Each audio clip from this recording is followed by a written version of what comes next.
Hey, in this video, I'm going to show you how I go about the ideation process for creating vehicle silhouettes. And I typically start with creating a template to create the cars or the vehicles in profile view. So let's start off by first of all using our ellipse tool. And I want to make sure that your fill is set to no fill and your stroke is set to 5 pixels. And what we're going to do is we're going to hold the shift key down. We're going to go ahead and make a circle. Make it a comfortable size, and then we're just going to hit Command J to duplicate, and we're just going to make about 6 copies of this.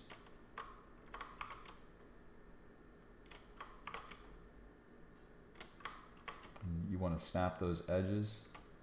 Let's go ahead and merge the layers by shift selecting all the layers and hitting Command E. And let's now duplicate our row of circles by hitting Command J. And in order to do this, if you were to hit Command J, it's just going to duplicate one of the circles. Let's go ahead and right click and rasterize the layer, and that way we can duplicate everything. So what this is going to serve is as a template for creating one vehicle. And I'm just going to go ahead and move this off to the side and zoom in. And I also want to go ahead and draw some horizontal lines, and I'll put this on a new layer so I can easily duplicate it. One horizontal line, Command J, or Control J if you're on a PC, and we have 2 horizontal lines. And then let's also create some vertical lines. I'll make sure that that's in the center, and I'll duplicate that. And extend this out. So this is basically a grid that I'm creating for the profile view of a car. And let's now merge all these layers together by hitting Command E. And let's just make a few copies of what we already have. So Command J, Command J, and Command J. And then I'll just shrink these down so that everything can fit neatly on the page. Okay, let's group those so we don't have to worry about it. We'll just call this template. We can just double click on the group and call it template. And now the fun begins. So what we can do is, I'll pick a different color here, and I'm just going to freehand a set of silhouettes. So I have areas where I can go ahead and draw my wheels, and I can draw the body. So let's just take the template layer and just drop the opacity. And let's go ahead and start off by utilizing one of the wheels.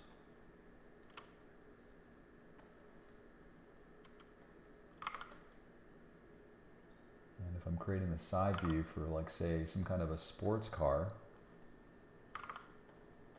you can look at references, you can look at Hot Wheels cars, whatever your heart's desire. But this gives you the ability now to create some interesting silhouettes. So maybe this is more of a race car, and I can draw the interior, the wheels themselves. And then to kind of give it a pseudo 3D look, I'm going to put the wheels that are furthest away from us. I'll just create a line here. We can, create an exhaust. We can create a little bit of an undercarriage. And I can fill these elements in to create some shadow. So that's one vehicle down. And now we can move on to the next one. Let's say that I want to I'm just going to draw a variety of vehicles here, based on a sports car concept. Now, I've made these grids 2 units high. If you're making a van or something like a semi or something that's taller, you could make it 3 units high, whatever you feel most comfortable with. So in this next side view here, let's do something just a little bit different. We'll take this group, we'll hit Command J, And we'll just create a little bit of an overlap so we have more circles to choose from. Why am I doing this? Because this gives me even more flexibility with regards to where I put the wheels in the car. So I have much more, control over that. So I can make this, I'll just use the circle here, create my first wheel. Maybe we'll make the wheels a little bit thinner.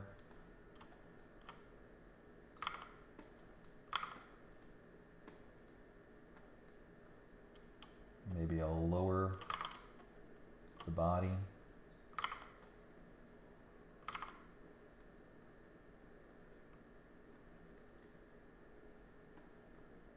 And in this particular case, this vehicle might have a beefed up engine. We might see some of that wheel well. We might see kind of a shark fin for going really Hot Wheels, right? So you can utilize some of the curves and some of the shapes within your design. That's something that's important. And then here's the the wheels that are furthest away from us. So I'll fill those in.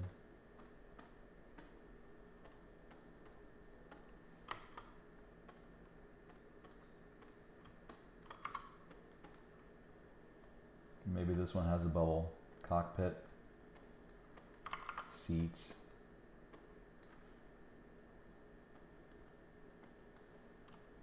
And maybe it also has some shadows. And I'll just go ahead and fill this in the interest of time. So that's another vehicle. Let's make a third vehicle. So again, you can make these circles. You can utilize the grid any way you wish. I'm just going to go ahead and create another version just to avoid the repetition here. Let's go ahead and do something similar to what we did in the previous example. Except this time I'm just going to go ahead and stack it 4 units high.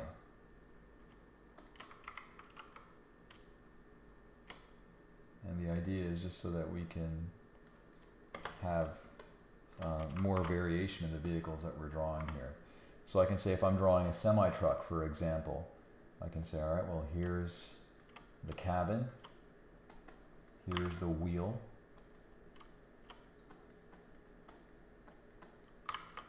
here's the, where they hold the fuel, and now we have 2 wheels. All right, so I'm just showing a variety here. I'm not just, creating nothing but sports cars, because some of you may want to draw other types of vehicles, and that's totally cool.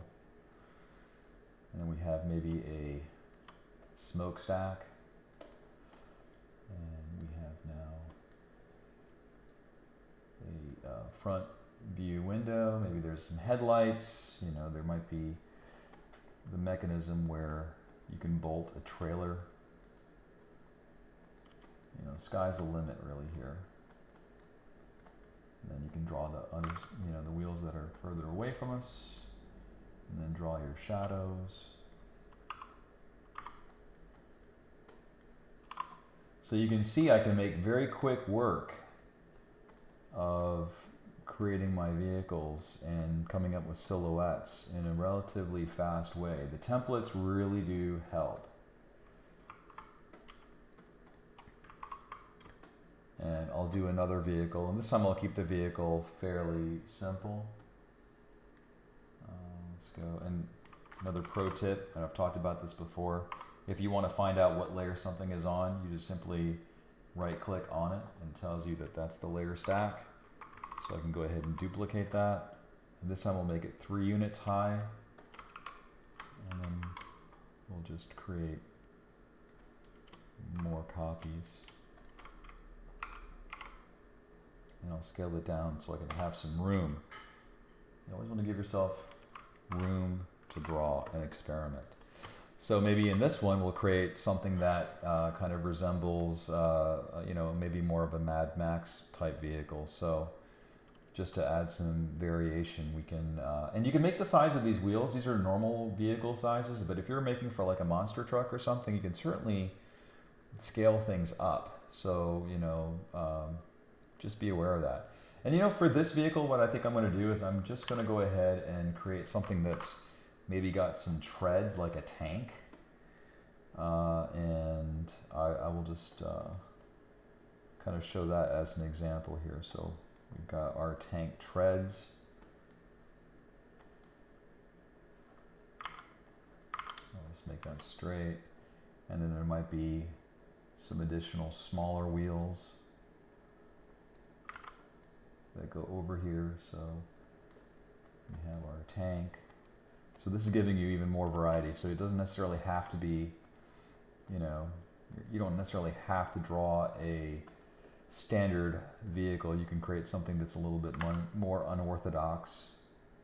And here's the tread, kind of following the perspective. And then you can say, all right, here's the body.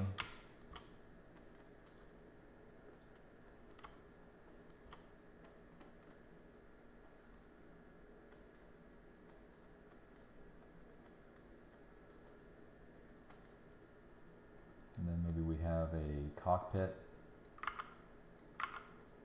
Like, how are people going to get in and out of the tank? You know, some tanks might have sections where you have, like, I don't know, like stuff that the tank is carrying. That's really entirely up to you. You want to look at your references, and this is just more along lines of developing your ideas and letting you run with that. So, you know, the shadow here would be very simple. So this is just another way of doing it, and I think you'd probably have some gears. So I'll just go ahead and create those real quick. And I find that with this method of exploring vehicle design, you can come up with a lot of ideas relatively quick. Having that template to work from is definitely something that I would recommend. And it allows you to focus on the silhouette of the vehicle. If you're creating a silhouette of a vehicle in a 3/4 front view, it can be a little bit difficult to see all the details, but the side view is really good for, you know, exploring a vehicle's silhouette. So I hope you found this video to be useful. Let me know what you think. Thanks again for watching, and I appreciate all of your support, and I will see you in the next video.